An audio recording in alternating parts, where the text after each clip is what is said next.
ಹಿಂದೂ ಧರ್ಮವು ವಿಶ್ವದ ಅತ್ಯಂತ ಹಳೆಯ ಹೆಚ್ಚು ಇತಿಹಾಸವಿರುವ ಸನಾತನ ಧರ್ಮ.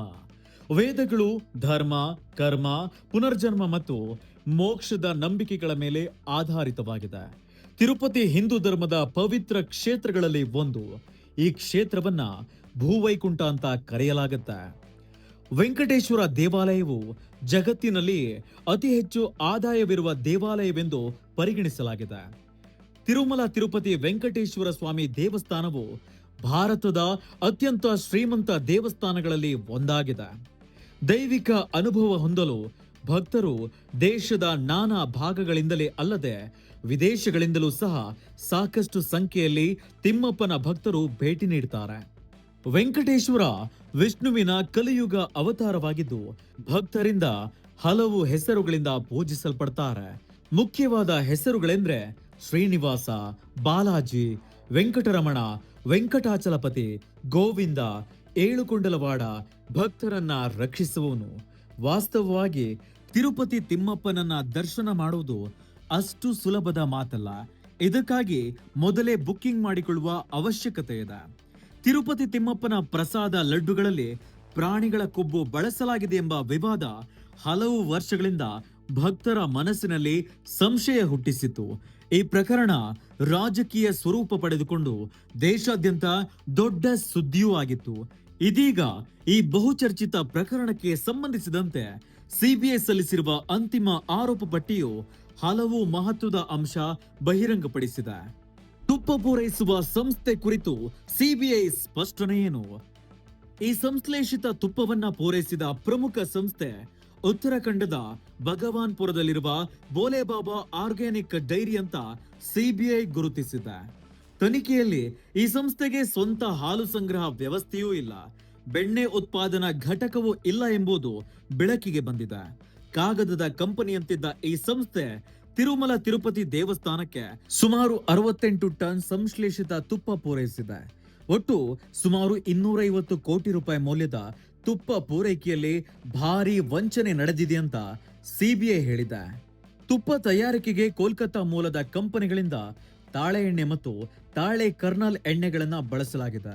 ತುಪ್ಪದ ಶುದ್ಧತೆಯನ್ನ ಪರೀಕ್ಷೆಯನ್ನ ಮರೆಮಾಡಲು ಅಸಿಟಿಕ್ ಆಮ್ಲ ಎಸ್ಟರ್ಗಳನ್ನ ಸೇರಿಸಲಾಗಿದೆ.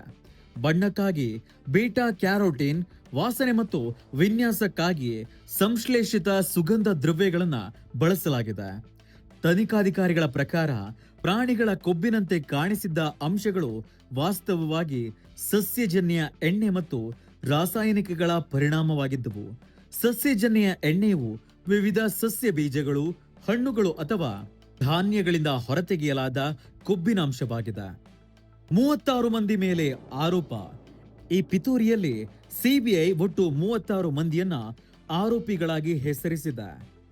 ತಿರುಪತಿ ದೇವಸ್ಥಾನದಲ್ಲಿ 2019 ರಿಂದ 2024 ಲಡ್ಡು ತಯಾರಿಕೆಗೆ ಬಳಸಲಾದ ತುಪ್ಪದಲ್ಲಿ ಗೋಮಾಂಸ ಕೊಬ್ಬು ಅಥವಾ ಹಂದಿ ಕೊಬ್ಬು ಬಳಸಲಾಗಿಲ್ಲ ಅಂತ ಸಿಬಿಐ ಸ್ಪಷ್ಟಪಡಿಸಿದೆ.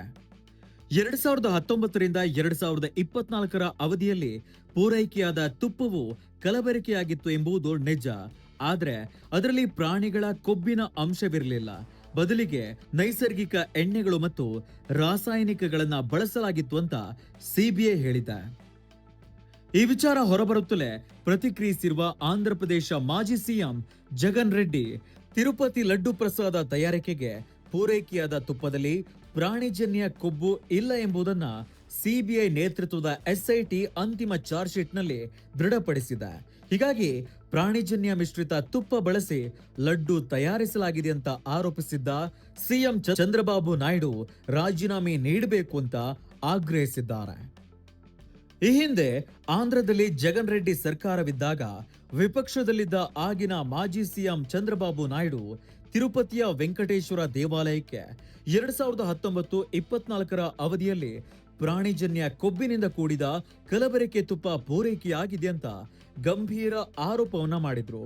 ಇದು ರಾಷ್ಟ್ರವ್ಯಾಪಿ ಚರ್ಚೆಗೆ ಕಾರಣವಾಗಿತ್ತು. ಟಿಟಿಡಿಗೆ ಕೋಟ್ಯಾಂತರ ರೂಪಾಯಿ ಮೌಲ್ಯದ 68,000 ಕೆಜಿ ತುಪ್ಪವನ್ನ ಪೂರೈಸುವಲ್ಲಿ ಯಶಸ್ವಿಯಾಗಿತ್ತು ಎಂಬ ವಿಚಾರವನ್ನ ತನಿಖಾಧಿಕಾರಿಗಳು ಕಂಡುಕೊಂಡಿದ್ರು. ಹಸುವಿನ ಹಾಲು, ಬೆಣ್ಣೆ ಬಳಸದೆ ಪಾಮ್ ಎಣ್ಣೆ, ಕೆರ್ನೆಲ್ ಎಣ್ಣೆ, ಪಾಮೋಲಿನ್ ಬಳಸಲಾಗಿದೆ. ಇದನ್ನ ನಂತರ ಸ್ವಲ್ಪ ತುಪ್ಪದೊಂದಿಗೆ ಸೇರಿಸಿ beta carotene, acetic acid ester, lactic acid, monoglyceride ಮತ್ತು ಸಿಂಥೆಟಿಕ್ ತುಪ್ಪದ ಸುವಾಸನೆಯಂತಹ ರಾಸಾಯನಿಕಗಳೊಂದಿಗೆ ಮಿಶ್ರಣ ಮಾಡಲಾಗುತ್ತಿತ್ತು ಎಂಬುದು ತನಿಖೆಯಲ್ಲಿ ದೃಢಪಟ್ಟಿದೆ ಅಂತ ಸಿಬಿಐ ಹೇಳಿದೆ.